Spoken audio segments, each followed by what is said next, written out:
தபோவனம் அத்தியாயம் 3. சம்பவாமி UK UK. நான் மீண்டும் மீண்டும் அவதரிக்கிறேன். பரபிரம்மா என்பவர் அன்பின் திருவடிவம். அன்பினால் முழுமையும் நிறைந்தவர். நிறைவு என்பது அன்பு, அன்பு என்பது அன்பினில் ஐக்கியமாவது. எவரெல்லாம் அன்பினால் நிறைந்திருக்கின்றாரோ அவர்களெல்லாம் பிரபஞ்ச முழுமையில் ஐக்கியமாக தகுதி பெற்றவர்கள். பாபா.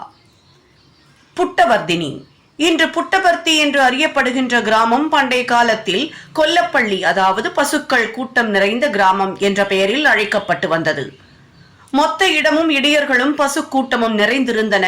ஒரு நாள் அந்த கிராமத்தில் ஒரு மாட்டிடையன் அவனது பசுக்களில் ஒன்று வயல்களில் மேய்ந்து விட்டு வரும்போது தனது மடியில் பாலின்றி வற்றி வருவதை கவனித்தான். இதை போலவே தொடர்ந்து நடந்து வந்தது. அவன் அந்த பசுவை தொடர்ந்து சென்று இந்த பாலை திருடுபவன் யார் என்று கண்டுபிடிக்க தீர்மானம் செய்தான். பசு வழக்கம் போல காட்டிற்கு சென்றது. அதன் சொந்தக்காரன் கண்ணை திறந்து வைத்துக் கொண்டு பார்த்து கொண்டிருந்தான் என்பதை அறியாமலேயே அந்த பசு நேராக ஒரு பாம்பு புற்றின் அருகில் சென்றது. அதிலிருந்து ஒரு பாம்பு வெளிவந்தது. அது பசுவின் பின்புற கால்களை சுற்றி கொண்டு பசுவின் மடியில் இருந்து பாலை குடித்தது. பசுவுக்கு எந்த தீங்கும் செய்யவில்லை. மாட்டிடையனுக்கு கோபம் கண்மண் தெரியாமல் வந்தது. அவனுக்கு அந்த பாம்பு அசாதாரணமானது அல்லது தெய்வீகமானதாய் இருக்கக்கூடும் என்பது தோன்றவே இல்லை. ஒரு பெரிய கல் ஒன்றை எடுத்து பாம்பின் மேல் எறிந்தான். ரத்தம் வழிந்து கல்லை கரையாக்கியது. பாம்பு இறந்து விட்டது. அந்த நிகழ்ச்சி நடந்தவுடன் இடையர்கள் குடும்பம் கொல்லப்பள்ளியில் கொஞ்சம் கொஞ்சமாக குறைய ஆரம்பித்தது. எல்லா இடத்திலும் பாம்பு புற்றுகள் தோன்ற ஆரம்பித்தன. அவை அதிகமாக பரவின. மக்கள் இறந்த பாம்பின் சாபம்தான் இந்த கிராமத்து மக்களின் துன்பத்திற்கு அடிப்படை காரணம் என்று நம்ப ஆரம்பித்தார்கள். காலம் செல்ல செல்ல கொல்லப்பள்ளி கொஞ்சம் கொஞ்சமாக புட்டவர்தினி என்ற பெயரால் அழைக்கப்படலாயிற்று. அதாவது பாம்பு புற்றுகள் நிறைந்த இடம் என்பதுதான் புட்டவர்தினி என்ற வார்த்தைக்கு அர்த்தம். கிராமத்தார்கள் பாம்பின் ரத்தம் படிந்த கல்லை எடுத்து அதற்கு கோபாலசுவாமி என பெயரிட்டு, அதாவது கிருஷ்ணர் இடையர் குலத்தில் தோன்றியவர், அதனை பிரதிஷ்டை செய்து வழிபட ஆரம்பித்தனர். இனிமையான கிருஷ்ணன் என்ற பெயர் அவரது பால்ய கால லீலைகளையும் அதிசயக்கத்தக்க விளையாட்டுகளையும் நினைவுக்கு கொண்டு வருகிறது. இடைச்சிறுவர்களுடன் அவர் செய்த விளையாட்டுகள் மறக்க முடியாதவை. சிறிய பையனாக கிருஷ்ணன் பாலை திருடினான், தயிர், வெண்ணெய் ஆகியவற்றையும் விளையாட்டாக திருடினான். தனக்கும் தன் இடைத்தோழர்களுக்காகவும் கிராமத்தார்கள் அந்த கல்லை கிருஷ்ணனாக போற்றி வழிபட்டார்கள். தங்களை மன்னிக்குமாறும் தங்களில் ஒருவர் செய்த தவறுக்கு பிராயச்சித்தம் தேடுவதற்கும் அவர்கள் கிருஷ்ணனை வழிபட்டனர். சீக்கிரமே இந்த கிராமம் வளர்ச்சி அடைந்தது. புட்டபர்த்தி என பெயர் பெற்றது. விஜயநகர பேரரசு அமைந்த வேளையில் கிருஷ்ணதேவராயர் அரசராக பொறுப்பேற்ற சமயம் புட்டபர்த்தி அரசின் படைக்கு மிக்க வலிமை கொண்ட வீரர்களை அளித்து பெயரும் புகழும் பெற்றது. ஒரு கோவில் கட்டப்பட்டு சம்பிரதாயப்படி செய்ய வேண்டிய பூஜைகளை செய்யவும் ஏற்பாடு செய்யப்பட்டது. பூஜை செய்வது, புனித விளக்கு ஏற்றுவது, ஊதுபத்தி ஏற்றுவது, நைவேத்தியம் செய்வது எல்லாம் முறைப்படி நடந்தன. கிராமத்தின் வளம் மேலும் மேலும் அதிகரித்தது. பகவான் சத்யசாயி பாபா அவதாரம் செய்த பிறகு அந்த தெய்வத்தின் தெய்வீகத்தை உறுதி செய்தார். அவரது அறிவுரைப்படியே அந்த தெய்வத்திற்கு அபிஷேகம், சந்தனக்காப்பு முதலியன தொடங்கப்பட்டன.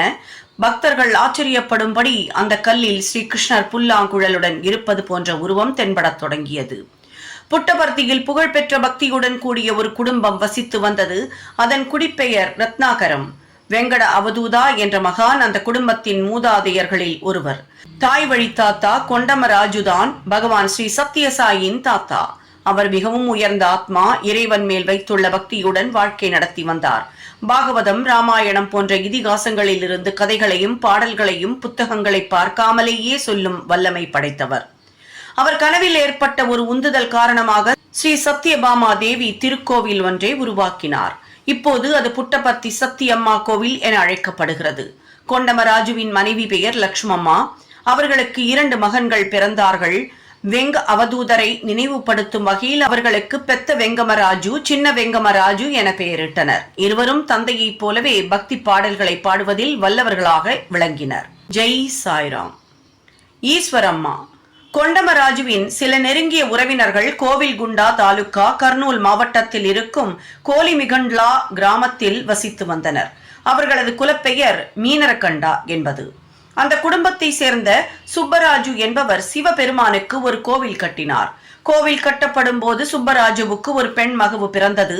அப்போது க்ஷேத்ராடனம் சென்று திரும்பிக் கொண்டிருந்த கொண்டமராஜு அந்த கிராமத்திற்கு வந்தார். அங்கே அவரது உறவினர்கள் கொள்ளைக்காரர்களின் தொல்லை தாங்காது அவதிப்படுவதை பார்த்து மனம் வருந்தினார். அவர்களை எல்லாம் சித்ராவதி நதியின் அக்கறையில் இருக்கும் கர்நாடக நாகப்பள்ளி என்ற கிராமத்தில் வந்து நிரந்தரமாக ஒரு குடியிருப்பை ஏற்படுத்திக் கொள்ளுமாறு அழைத்தார். கர்நாடக நாகப்பள்ளி சித்ராவதி நதியின் ஒரு கரையில் இருந்தது என்றால் அதன் மறுகரை புட்டபர்த்தி. கொண்டமராஜு கர்நாடக நாகப்பள்ளி ஒரு பத்திரமான வசிக்கும் இடமாக இருக்கும் என்று கூறினார். அத்தோடு இன்னும் ஒரு வாக்குறுதியையும் கொடுத்தார். அவர்களது மகளை தனது மருமகளாக ஏற்றுக்கொள்ள தயாராக இருப்பதாகவும் கூறினார்.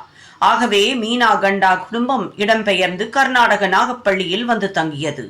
விவசாயத்தை தமது தொழிலாக ஏற்றுக்கொண்டனர். தெய்வமே விரும்பியது போல சுப்பராஜுவின் மகள் பெத்த வெங்கமராஜுவிற்கு மணமகளானாள். தம்முடைய மருமகளுக்கு அவளது பெற்றோர் இட்ட பெயர் பிடிக்காததால் கொண்டமராஜு அவளுக்கு ஈஸ்வரம்மா என பெயரிட்டார். இதற்கு பொருள் சிவபெருமானின் அன்னை என்பதாகும். அந்த பெயர் நடந்த நிகழ்ச்சிகளுக்கு மிக பொருத்தமானதாக தீர்க்க தரிசனத்துடன் வைக்கப்பட்டதாக ஆயிற்று. பக்தி மிகுந்த அந்த தம்பதியருக்கு ஒரு மகன் சேஷமராஜு, 2 பெண் குழந்தைகள் வெங்கம்மா, பர்வதம்மா ஆகியோர் பிறந்தனர். ஈஸ்வர அம்மாவின் மாமியார் லட்சுமி அம்மாவுக்கு தன் மருமகளுக்கு 4 குறை பிரசவங்கள் நேரிட்டதே என வருத்தம். இன்னொரு குழந்தை தன் மருமகளுக்கு பிறக்க வேண்டும் என்று இறைவனிடம் தீவிரமாக பிரார்த்தித்தாள். சுவாமியின் அவதாரம். தெய்வீக முழுமை உதயமாகும் வேளை வந்தது. கணக்கில்லாத ரிஷிகளின் பிரார்த்தனைகளுக்கும் துறவிகள், சாதுக்கள் ஆகியோரின் இறைஞ்சல்களுக்கும் பதில் கிடைக்கப் போகும் தருணம் வந்துவிட்டது. இறைவன் பூமியில் அவதாரம் செய்ய வேண்டும் என்ற அவர்களது வேண்டுதல்கள் பதிலளிக்கப்படும் காலம் நெருங்கிவிட்டது. பூமியில் வாழும் மாந்தர்களின் துன்பங்களும் துயரங்களும் எப்போதும் கருணை மிகுந்த இறைவனின் மனதை இழக்கிவிட்டது. 8வது முறையாக ஈஸ்வரம்மா கருத்தரித்தாள். இதில் விசேஷமாக கவனிக்க வேண்டியது பகவான் ஸ்ரீ கிருஷ்ணரும் தேவகியின் 8வது குழந்தைதான் என்பது. எதனாலும் அறிய முடியாத, புரிந்து கொள்ள இயலாத பிரபஞ்ச முழுமை தற்போது தன்னை வெளிப்படுத்த தயாராகிக் கொண்டிருந்தது. அப்போது வீட்டில் இருந்த இசைக்கருவிகள், மிருதங்கம், தம்புரா ஆகியவை தானாகவே இசை எழுப்ப ஆரம்பித்தன. இத்தகைய அசாதாரண நிகழ்ச்சிகள் மக்களை ஆச்சரியப்பட மட்டும் வைக்கவில்லை, மகிழ்ச்சி அடையவும் வைத்தன. அது மட்டுமல்ல, அவர்களுக்கு குழப்பமும் கவலையும் கூட தோன்ற ஆரம்பித்தன. பெத்த வெங்கமராஜு புக்கப்பட்டணம் வரை சென்று ஜோசியர்களை கலந்து ஆலோசித்தார். பழைய கிரந்தங்களை புரட்டி பார்த்துவிட்டு அந்த ஜோசியர்கள் கேட்டனர், வீட்டில் எந்த பெண்மணியாவது கர்ப்பமாக இருக்கிறாளா என்று.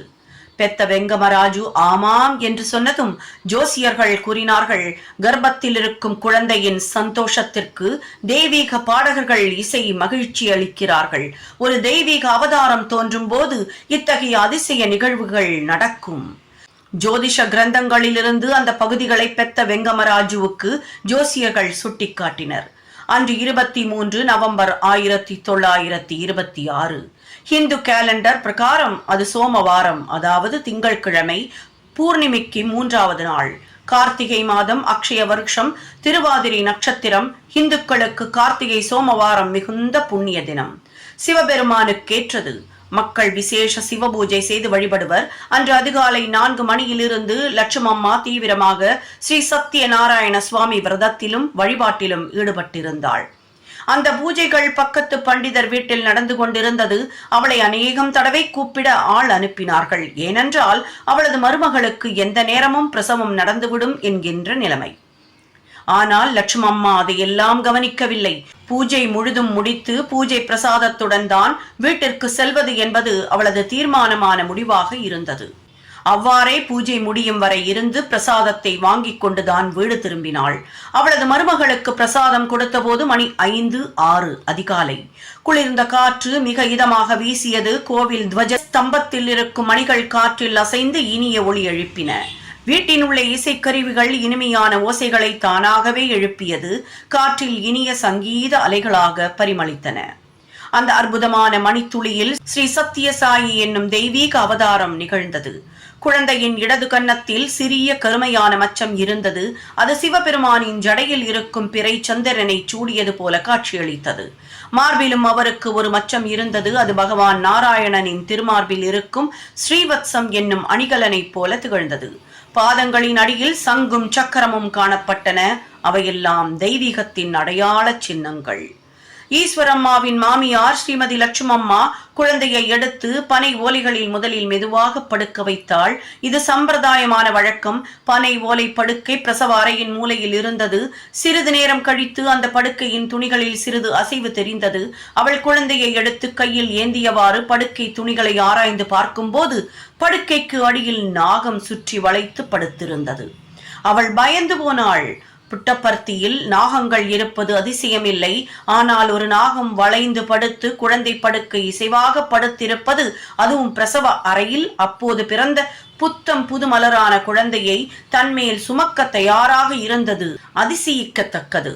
பாம்பை பார்த்ததும் ஏற்பட்ட பரபரப்பு அடங்கியதும் பாம்பை தேடினால் அது காணப்படவே இல்லை. பகவான் ஸ்ரீ மகாவிஷ்ணுவிற்கு படுக்கையாக பணிபுரிந்து வரும் ஆதிசேஷனை தவிர வேறு எவரும் இல்லை என்பது சந்தேகமற புரிந்து கொள்ளலாம். இது பகவான் ஸ்ரீ சத்யசாயியின் தெய்வீகத்தினை வழிகாட்டும் முதல் நிகழ்ச்சி. ஸ்ரீ சத்யநாராயண சுவாமியின் பிரசாதத்தை சாப்பிட்டவுடன் குழந்தை பிறந்ததால் குழந்தைக்கு சத்யநாராயணன் என்ற பெயரே சூட்டப்பட்டது. தாத்தா கொண்டமராஜுவிற்கு இந்த பெயர் சூட்டியதில் மிகுந்த ஆனந்தம். ஏனெனில் பகவான் ஸ்ரீ கிருஷ்ணர் பிறந்ததும் பிரம்மா அவர் முன்னே தோன்றி அந்த தெய்வீக குழந்தையை நமஸ்கரித்து போற்றிய சமஸ்கிருத வரிகள் ஸ்ரீமத் பாகவதத்தில் இருப்பவை அவர் நினைவுக்கு வந்தன. அவை கீழே தரப்பட்டுள்ளன. சத்யம் விரதம் சத்யம் பரம் த்ரிசத்யம் சத்யஸ்ய யோனிம் நிஹிதம் ச சத்யே சத்யஸ்ய சத்யம் ரித சத்ய நேத்ரம் சத்ய ஆத்மகம் துவாம் ஷணம் பிரசன்னாக். இறைவா, தாங்களே சத்தியத்தின் திருவடிவம். உண்மையில் தாங்களே சத்தியம். தாங்கள் மட்டுமே நிரந்தரமான சத்தியம். சத்தியத்தின் பாதை மூலமாகத்தான் தங்களை அடைய முடியும். ஓ சத்தியத்தின் திருவடிவமே, நான் தங்களை சரணடைகிறேன். குழந்தைக்கு வைத்த பெயரை மட்டும் வைத்து பார்த்தால் அவர் சத்தியமாக கடவுள் ஸ்ரீமன் நாராயணன் தான், சத்தியத்தின் திருவடிவம். சுவாமியின் வாழ்க்கையில் சத்தியா என்கின்ற வார்த்தையின் உட்புற ஆன்மீக எடுத்துக்காட்டுகள் எல்லாம் வெளிப்பட்டிருக்கின்றன. ரிதம் சத்தியம் இரண்டுமே ஸ்ருதி மாதாவின் காதணிகள். வேதமாதா வேதங்களின் இறைவி. அந்த வார்த்தைகளையும் அவற்றின் அர்த்தத்தையும் ஆன்மீக உயர்வையும் ஆழ்ந்த யோசிக்கையில் புதிய அழகுகள் புலப்படுகின்றன. சத்தியமும் அதாவது நிரந்தர உண்மை, நித்தியமும் அதாவது ஆரம்பமும் முடிவும் அறியாத ஒன்று. நிச்சயம் ஆழ்ந்து யோசிக்க தகுந்தவைதான் இவை. பிரசவமா பிரவேசமா? ஸ்ரீமத் பாகவதத்தில் ஸ்ரீமன் நாராயணன் இந்த பூமியில் ஸ்ரீ கிருஷ்ணனாக அவதரிக்க விரும்பி தேவகி தேவியின் கருப்பைக்குள் புகுந்தார் என கூறப்பட்டிருக்கிறது. தற்போது ஸ்ரீ சத்யசாயி நான் தான் துவபர யுகத்திற்கு கிருஷ்ணன் என்று அறிவித்த போது நன்கு படித்த பண்டிதரான சங்குபட்லா ராமசர்மா என்பவருக்கு ஒரு சந்தேகம் எழுந்தது. அவர் வெங்கடகிரி சமஸ்தானத்தின் ஆஸ்தான பண்டிதர். நன்கு புராணங்களையும் இதிகாசங்களையும் படித்தவர். ஒரு நாள் ஸ்ரீ சத்யசாயி பாபாவுடன் ஆன்மீக விஷயங்களை பற்றி பேசும்போது கூட இருந்தார். அவர் கேட்டார், சுவாமி, தங்களுடைய பிறப்பு பிரசவமா அல்லது பிரவேசமா? அங்கிருந்த அனைவரும் அதிசயப்பட்டனர். தர்ம சங்கடமாக உணர்ந்தனர். இது என்ன கேள்வி? எதுவானாலும் இதை கேட்க இவருக்கு உரிமையை கொடுத்தது யார் என ஆச்சரியப்பட்டனர். ஆனால் சுவாமிக்கு அந்த கேள்வியின் உட்புற அர்த்தத்தையும் அதன் முக்கியத்துவத்தின் பின்னணியையும் நன்கு அறிவார். அந்த ஈஸ்வரம்மாவை நோக்கி திரும்பினார். ஈஸ்வரம்மா முதல் வரிசையில் உட்கார்ந்திருந்தார். ராமசர்மாவிடம், அன்று கிணறில் நீர் எடுக்கும் போது என்ன நடந்தது என்று சொல் என்றார். ஈஸ்வரம்மா அதன் பின்னர் தன் அனுபவத்தை எடுத்து சொல்ல ஆரம்பித்தார். நான் கிணற்றிலிருந்து நீர் எடுத்துக் கொண்டிருந்தேன். அப்போது வானத்திலிருந்து ஒரு நீல வண்ண பந்து சுழன்று வருவதைக் கண்டேன். அது என் உடலினுள் புகுந்தது. நான் மயக்கமடைந்தேன். பிறகு சிறிது நேரம் கழித்து பிரதிஞ்ஞை வந்தபோது என் மாமியார் எனக்கு அருகில் இருந்து கவனித்துக் கொண்டிருப்பதைக் கண்டேன்.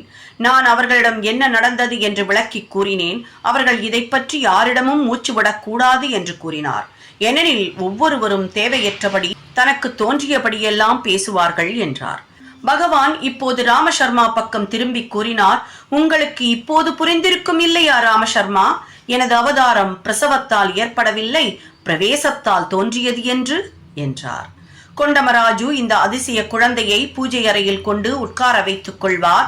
அவர் வழிபாடு செய்வார். அந்த குழந்தையை தன்னோடு வைத்திருக்கும் போது மனம் மிகவும் அமைதியாக இருப்பதை உணர ஆரம்பித்தார். அதனால் எந்தவித முயற்சியும் இன்றி அவரால் கடவுள் மேல் மனதை குவித்து தியானம் செய்ய முடிந்தது. ஏன் முடியாது? இதனை நிச்சயம் முழுமையாக புரிந்து கொள்ள முடியும். எவரெல்லாம் பகவானை தன் இதய சிம்மாசனத்தில் ஏற்றி அமர்த்துகின்றாரோ அவரெல்லாம் அனைத்தையும் கடந்த அமைதியை அனுபவிக்க முடியும். இதனை ஒவ்வொரு பக்தரும் தனது தனிப்பட்ட அனுபவத்திலிருந்து அறிந்து கொண்டிருக்க முடியும். குழந்தை மிக மிக அழகாக இருந்தது. பக்கத்து வீடுகளில் இருக்கும் பெண்டிரெல்லாம் குழந்தையுடன் மணிக்கணக்காக விளையாடுவார்கள், கொஞ்சுவார்கள், அணைத்துக் கொள்வார்கள். ஈஸ்வரம்மாவுக்கு எவரெல்லாம் வந்து கொஞ்சுகிறார்களோ அவர்களது ஜாதி மதம் இவற்றை பற்றியெல்லாம் அறியவும் மாட்டாள், அறிந்து கொள்ள முயற்சி செய்யவும் இல்லை. அவர்கள் வந்து குழந்தையை சீராட்டுவதை தடுக்கவும் இல்லை. குழந்தையும் அவர்களை விரும்பியது, அவர்களுடன் சந்தோஷமாக இருப்பதாகவே அனைவருக்கும் தோன்றியது. தன் தாயின் மடியிலிருந்து இறங்கி அவர்களை நோக்கி ஓடிவிடும். அவர்களது அருகில் இல்லாவிட்டால் அந்த குழந்தை அமைதியாக இருப்பதில்லை.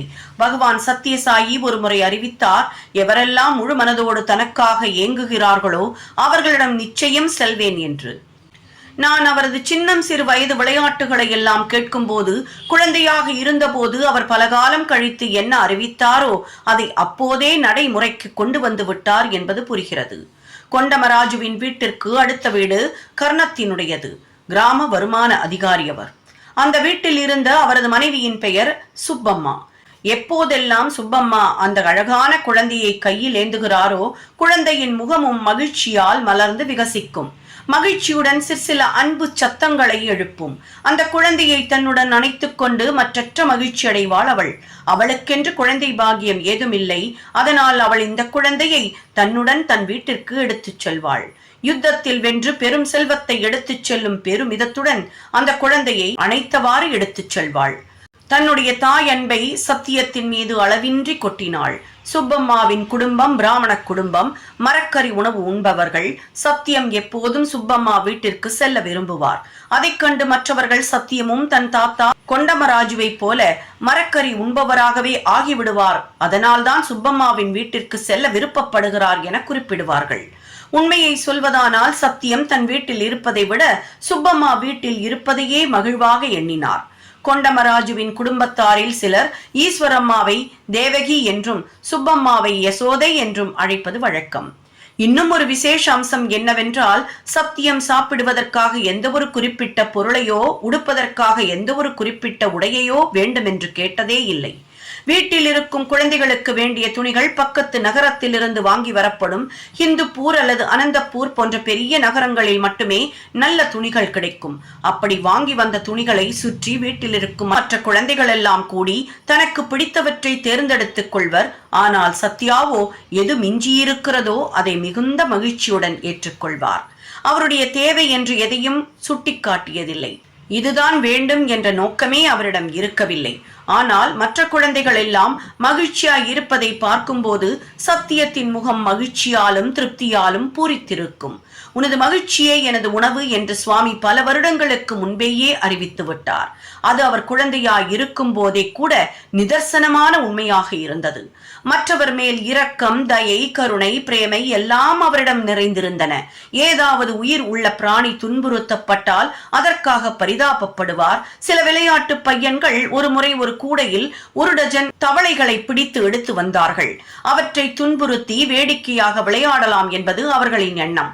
சத்தியம் அவற்றை விட்டு விடுமாறு அவர்களை வேண்டினார். பையன்கள் ஒத்துக்கொள்வதாக இல்லை. உடனே சத்தியம் அந்த தவளைகளை அவரது தெய்வீக சங்கல்பத்தினால் புறாக்களாக மாற்றிவிட்டார். பிறகு அந்த பையன்களிடம் கூடையில் தவளைகள் இல்லை என்றார். நம்பாமல் அவர்கள் கூடையை திறந்து பார்க்க பறவைகள் தப்பித்து பறந்தோடின. இந்த நிகழ்ச்சியிலிருந்து ஒரு ஆன்மீக கருத்தையும் நாம் புரிந்து கொள்ளலாம். அன்றிலிருந்து இன்று வரை பகவான் தனிப்பட்ட சாதாரண மனிதர்களை மாற்றி வருகிறார். அவர்களெல்லாம் கூடையில் அகப்பட்ட தவளைகள் போல அஞ்ஞானத்தில் வாழ்கின்றனர். அப்படிப்பட்டவர்களை தைரியசாலிகளாகவும் மகிழ்ச்சி உடையவர்களாகவும் மாற்றி ஆன்மீக மாற்றத்திற்கு தயாராக்குகிறார். அதன் மூலம் அவர்கள் ஆன்மீகத்தின் உயர்ந்த நிலைக்கு பறக்க முடியும் என்பதே இதிலிருந்து நாம் புரிந்து கொள்ளும் ஆன்மீக கருத்து. சிறுவனாக இருக்கும் போதே சத்தியத்திற்கு இயற்கையின் அழகை காண பிடிக்கும். இயற்கையை பற்றி சிந்தித்த வண்ணம் பல நேரம் கழிப்பதுண்டு. மலை சிகரங்கள், நட்சத்திரங்கள், பரந்த வானம் அவருக்கு மிகுந்த மகிழ்ச்சி அளிக்கும் இயற்கை காட்சிகள். அவற்றின் மேலெல்லாம் அவர் ஆழ்ந்த சிந்தனை செய்வது வழக்கம். அப்போதெல்லாம் அவர் மிகவும் அமைதியாகவும் சலனமற்றும் இருப்பது அவர் வயதையொத்த சிறுவர்களிடம் காண முடியாத ஒன்று. இவ்வாறு சிந்தனையில் மூழ்கி இருந்த போது பார்த்த புட்டபர்த்தியை சேர்ந்த பெண்மணிகள் அவரை பிரம்ம ஞானி என்று அழைப்பார்கள். அவர்கள் இதனை விளையாட்டாகவும் வேடிக்கையாகவும் கூறியிருக்கலாம். ஆனால் இவ்வாறு தம்மால் வேடிக்கை செய்யப்பட்ட சிறுவன் உண்மையிலேயே பிரம்ம ஞானிதான் என்று ஒருபோதும் எண்ணியதில்லை. ஜெய் சாய்ராம். தெய்வீக ஸ்பரிசம். அந்தி மயக்கும் வேளைகளில் ஈஸ்வரம்மாவும் கர்ணம் சுப்பம்மாவும் அடிக்கடி தங்கள் வீட்டின் முற்பகுதியில் உட்கார்ந்து பேசிக் கொண்டிருப்பார்கள். இரு வீட்டிற்கும் எதிரே ஒரு தெரு. அந்த தெருவில் அவர்கள் கண்ணெதிரே சத்தியம் கண்ணை கட்டிக்கொண்டு கண்ணாமூச்சி ஆட்டம் ஆடுவார் தன் வயதையொத்த சிறுவர்களுடன். அப்போதுதான் கால்நடைகள் மேய்ச்சலை முடித்துவிட்டு வீடு திரும்பும் நேரம். அப்போது குறுக்கே வரும் எவரையும் முட்டித் தள்ள வாய்ப்புண்டு. ஈஸ்வரம்மாவிற்கு தனது கண்மணியான சத்தியத்தின் பாதுகாப்பை பற்றிய கவலை. ஆனால் சுப்பம்மா எப்போதும் அவளுக்கு தைரியம் சொல்வாள். அமைதியாக இரு, சும்மா பார்த்து கொண்டிரு, எதுவும் அபாயம் நேராது. கண்ணை கட்டிக்கொண்டிருக்கும் சத்தியம் ஏதாவது முரட்டு மாட்டை பிடித்துக் கொள்வார். அவரது மிருதுவான ஸ்பரிசத்தில் அந்த மாடு அமைதியாகிவிடும். தலையை தொங்க போட்ட வண்ணம் அங்கிருந்து நகர்ந்துவிடும். அதனை காண்பவர்கள் வியந்து போவார்கள். சத்தியம் பிறந்த நட்சத்திரம் ஆருத்ரா எனப்படும் திருவாதிரை. ஆருத்ரா என்றால் சம்ஸ்கிருதத்தில் இரக்கமுள்ள என்று அர்த்தம். அதனால் தானோ என்னவோ யாராவது கஷ்டப்பட்டால் அவர் இதயம் உருகிவிடும். அவரது வீட்டின் வாயிலில் யாராவது பசியோடு வந்து நின்றால் சத்தியம் உடனே உள்ளே ஓடிச் சென்று கொஞ்சம் உணவு எடுத்து வந்து அவனது நீட்டிய கரங்களில் கொண்டு வைப்பார். பசித்தவன் கண்களில் மின்னும் சந்தோஷ உணர்ச்சியைக் கண்டு சத்திய சாயியின் இதயம் திருப்தியால் நிரம்பும். குளிரால் நடுங்குபவர்களை வீட்டிற்கு அழைத்து வந்து குளிரிலிருந்து தங்களை காத்துக்கொள்ள துணிகள் வழங்குவார். சாதாரணமாக கோழிகளை காலில் கயிறு கட்டி தலைகீழாக தொங்கவிட்டு எடுத்துச் செல்வர். வண்டியில் பூட்டிய காளை மாடுகளை வேகமாய் ஓட்ட வாலை முறுக்குவர். இத்தகைய கொடூரமான செயல்களை பார்த்து அவை படும் கஷ்டத்தை சத்தியம் தன் மனதில் அனுபவிப்பார். புட்டபர்த்தி பள்ளியில் படிப்பை முடித்த பிறகு சத்தியம் பக்கத்தில் உள்ள நகரமான புக்கப்பட்டணத்திற்கு சென்று அங்கே பள்ளியில் சேர்ந்தார். ஒவ்வொரு நாளும் தன் மகன் புக்கப்பட்டணம் செல்ல தயாராவதை இமைக்காத கண்களோடு ஈஸ்வரம்மா பார்த்திருப்பாள். இப்போதுதானே தொட்டிலில் இருந்து இறங்கியது போல இருக்கிறது, அதற்குள் அவன் பக்கத்து நகரம் வரை நடந்து செல்ல வேண்டியிருக்கிறதே என்பதை கவலை. சத்தியம் வெள்ளை ஷர்ட்டும் அரை ட்ரௌசரும் போட்டுக்கொண்டு நெற்றியில் விபூதி வைத்துக் கொள்வார். அதன் மேல் குங்கும பொட்டு ஒன்றை வைத்துக் கொண்டு ஒரு கையில் பிற்பகல் உணவாக ராகி களியும் மற்றொரு கையில் புத்தக பையும் எடுத்துக்கொண்டு அம்மாவிடம் சொல்லிக்கொண்டு புறப்படுவார். அம்மாவின் கண்களில் நீர் மல்கும். காலை 8:30 கிளம்பி செல்லும் சத்தியம் வீடு திரும்பும் போது அந்தி மயங்கிவிடும். அதுவரை சத்தியத்தை பிரிந்து அவளால் எப்படி இருக்க முடியும்? ஒவ்வொரு நாளின் ஒவ்வொரு கணமும் அவளுக்கு துக்கமாகவே இருந்தது. சத்தியத்துடன் படிக்கும் மற்ற மாணவர்களுக்கு அவர் மேல் பொறாமை. அவருடைய ஒழுக்கமும் தூய்மையும் அவர்களது கண்களை உறுத்தியது. பையன்கள் எல்லாம் கிராமத்தை விட்டு தாண்டியதும் சத்தியத்தை பிடித்து சித்ராவதி நதியில் அழுத்தி அவரது தூய வெண்ணிற உடை அவர்களுடையதை விட அழுக்கானதாக ஆகும் வரை விடமாட்டார்கள். அவர்களது அழுக்கான செயல்கள் முடிந்ததும் மகிழ்வார்கள். ஆனால் சத்தியம் ஒருபோதும் தன் அருமையான தாயிடம் அவர்களை பற்றி குற்றமோ குறையோ சொல்லவே மாட்டார். ஜெய் சாய்ராம். ஆசிரியரின் நாற்காலி. புக்கப்பட்டணம் பள்ளியில் கொண்டப்பா என்கிற ஆசிரியர் மாணவர்களுக்கு நோட்ஸ் எழுதும்படி சொல்லிக் கொண்டிருந்தார். மாணவர்களும் ஒழுங்காக எழுதி கொண்டிருந்தார்கள். சத்தியம் மட்டும் எழுதவில்லை. இது ஆசிரியரை எரிச்சல் அடைய வைத்தது. எல்லாம் அறிந்த எல்லாவற்றையும் கடந்த சத்தியத்திற்கு நோட்ஸ் எழுத தேவையில்லை என்பது அவருக்கு எப்படி தெரியும்? அவருடனே சத்தியத்தை கூப்பிட்டு பெஞ்ச் மேல் ஏறி நிற்கச் சொன்னார். இத்தகைய தண்டனைகள் எல்லாம் சொல்வதை கேட்காத மாணவர்களுக்கு தரப்படுபவை. சத்தியம் உடனே ஆசிரியரின் கட்டளைக்கு அடிபணிந்தார். நேரம் கடந்தது. அந்த வகுப்பு முடிந்து விட்டதற்கு அடையாளமாக மணி ஒலித்தது. கொண்டப்பா இப்போது அறையை விட்டு கிளம்ப வேண்டும். அவர் நாற்காலியில் எழுந்திருக்க எவ்வளவோ முயற்சி செய்தார், முடியவில்லை. நாற்காலி அவரோடு ஒட்டி கொண்டு விட்டது. அடுத்த வகுப்பு எடுக்க வேண்டியவர் மெஹபூப் கான். அவர் உள்ளே வந்தார். நிலைமையை பார்த்தார். அவர் சத்தியத்தை கீழே இறங்கி உட்காரச் சொன்னார். சத்தியம் உட்கார்ந்ததும் கொண்டப்பா உட்கார்ந்திருந்த நாற்காலி அவரை விடுவித்தது. இது ஒரு சிறிய லீலைதான். சத்தியம் தான் சாதாரண பள்ளி மாணவன் அல்ல என்று மற்றவருக்கு நிரூபிப்பதற்காக செய்த குழந்தை விளையாட்டு. இந்த செய்தி புக்கப்பட்டணம் முழுவதும் பரவி பதற்றத்தை ஏற்படுத்தியது. இந்த நிகழ்ச்சி கடவுளின் அவதாரத்தை மனிதன் தான் விதிக்கும் கட்டுப்பாட்டுக்குள் அடக்க முடியாது என்பதை நிரூபிக்கிறது. நாட்கள் செல்ல செல்ல கொண்டப்பா சத்தியத்தின் தெய்வீகத்தை புரிந்து கொண்டார். அவரை போற்றி சில பாடல்கள் எழுதி அதனை அச்சுக்கேற்றினார். ஆசிரியரின் நாற்காலி கதை ஈஸ்வரம்மாவின் காதுகளை எட்டியது. அவள் தனது மகனின் எதிர்கால படிப்பை நினைத்து அஞ்சினாள். அவள் சத்தியத்திற்கு எச்சரிக்கை கொடுத்தாள். நீ சரியாக படித்து பள்ளியில் வெற்றி அடையவில்லை என்றால் உனது பிழைப்பிற்கு மாடுகளை மேய்க்க வேண்டி வரும். எப்போதாவது கடவுளின் தாயாரது சொற்கள் தவறாக போகுமோ? சுவாமி தனது வகுப்பில் கஷ்டப்பட்டு படிக்கவில்லை. ஆனால் அவருடைய தெய்வீக அன்னை எச்சரித்தது போல ஆடு மாடுகளை மேய்த்துதான் வருகிறான். அவரது கட்டுப்பாட்டில் இப்போது இருக்கும் கால்நடைகள் எவை? உலகத்தில் இருக்கும் அத்தனை ஜீவராசிகளும் அவரது அன்பான அக்கறையான கவனிப்பிற்கும் பாதுகாப்பிற்கும் தற்போது அவரது கட்டுப்பாட்டில் இருக்கின்றன. அதனால்தான் அவரை பசுபதி என்று அழைக்கின்றனர். இது சிவனுடைய மற்றொரு பெயர். அனைத்து ஜீவராசிக்கும் அதிபதி என்பது பொருள். அவரது ஒன்றுமறியாத அந்த அன்புத்தாய் தனது அன்பிற்குரிய மகன் பிரபஞ்ச நாயகனாக அனைவரையும் பாதுகாக்கும் பணியில் பகவானாக பரிமளித்து ஈடுபடுவார் என்று கனவிலும் நினைத்ததில்லை. வருட முடிவில் சத்தியம் இறுதி தேர்வை பெனுகொண்டாவிற்கு சென்று எழுத நேர்ந்தது. பரீட்சையில் தேறியது மட்டுமல்ல, அவர் அனைத்திலும் முதல் மாணாக்கனாக தேர்வு செய்யப்பட்டார். பெனுகொண்டா மக்கள் சத்தியத்திற்கு மிகப்பெரிய அளவில் ஒரு ஊர்வலம் ஏற்பாடு செய்து அவரை பெருமையுடன் அழைத்து வந்தனர்.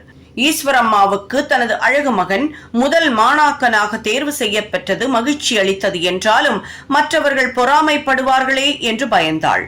ஆனாலும் சத்தியத்தை பற்றிய அவளது கணிப்பில் அவரது சில பேச்சுக்கள், அவர் எடுக்கும் முடிவுகள், கூர்மையான அவரது அபிப்பிராயங்கள், அவற்றை அவர் நிறைவேற்றும் வழிமுறை ஆகியவை அவருக்கு ஆச்சரியமாக தான் இருந்தது. சுப்பம்மாவின் கணவர் கர்ணம் மீசை வைத்திருப்பார். அது அவருக்கு பொருத்தமாக இல்லாதது மட்டுமல்ல, முகத்திற்கே பெரியதாக இருந்தது. ஹிட்லரை போன்று அவர் நடந்து கொள்ளும் விதமும் அலாதியானதுதான். சத்தியம் அவரை பற்றி சில பாடல்கள் எழுதி தன்னுடன் சிறுவர்களை அவற்றை மக்கள் புழங்கும் இடங்களில் பாடும்படி சொன்னார். ஈஸ்வரம்மாவால் இந்த குறும்புகளையும் விளையாட்டுகளையும் ஏற்க முடியவில்லை. அவள் சுப்பம்மாவிடம் கூறி சத்தியத்தை இத்தகைய விளையாட்டுகளில் ஈடுபட வேண்டாம் என்று சொல்லச் சொன்னாள். சுப்பம்மாவோ ஈஸ்வரம்மாவை கடிந்து கொண்டாள். அந்த சிறிய குருவிற்கு எது நல்லது எது கெட்டது என பிரித்து பார்க்க தெரியும். அதனால் அவரை அப்படியே விட்டுவிடு, அவர் பார்த்துக் கொள்வார் என்றாள். வெறும் கையசைப்பினாலேயே சத்தியம் தனது தோழர்கள் கேட்டதையெல்லாம் வரவழைத்துக் கொடுப்பார்.